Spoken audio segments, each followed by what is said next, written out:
The main concern that we seemed to get from you, Jeremy, was based on the tragic history of the owners of this place, is my mother at risk? Yes. Is there any danger of her going the same route as 3 owners who ended their own lives? So the first thing we wanted to figure out was if any of the previous owners are still here at the hotel.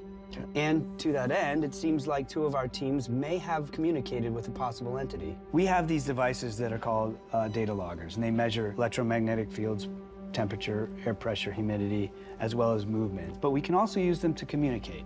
So first is our team, Brian and Rochelle, who investigated in the restaurant. We're clearly here to talk to you. Is the lady in white you, Anna?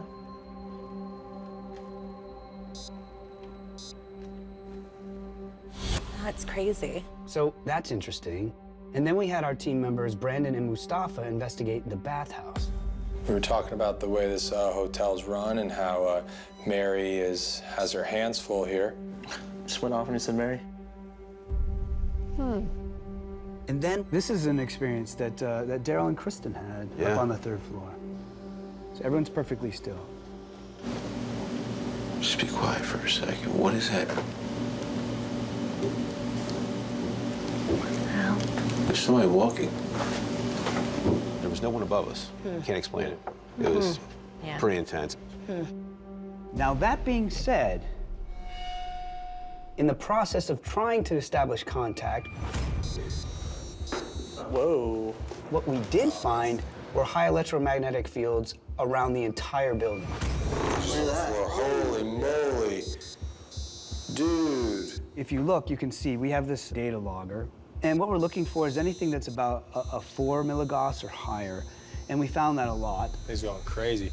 So that can explain away a lot of just the odd feelings. That's a symptom of high EMF, is feeling uncomfortable. Okay. We also decided that we were going to check for what's called infrasound.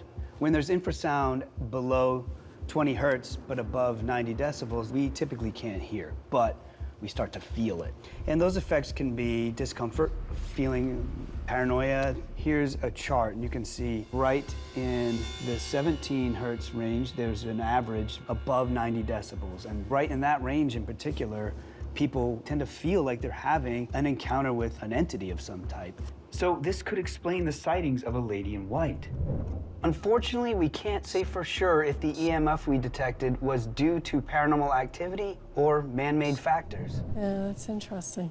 Now, one of the things we really wanted to look into here was what makes this place unique, why it exists in the first place, and that's the spring water underneath it.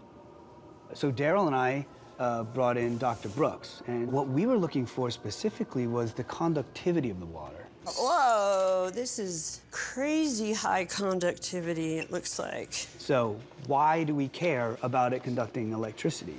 Let's put it all together. Infrasound, high electromagnetic fields, amplified by the huge mineral lake you're sitting on here. Interesting, right? That's very interesting. Right, you combine this type of natural environmental condition with the stories, and you can see how it could compound. Now, this doesn't mean that people are in danger by coming here. It's perfectly safe. It can just have this effect on people.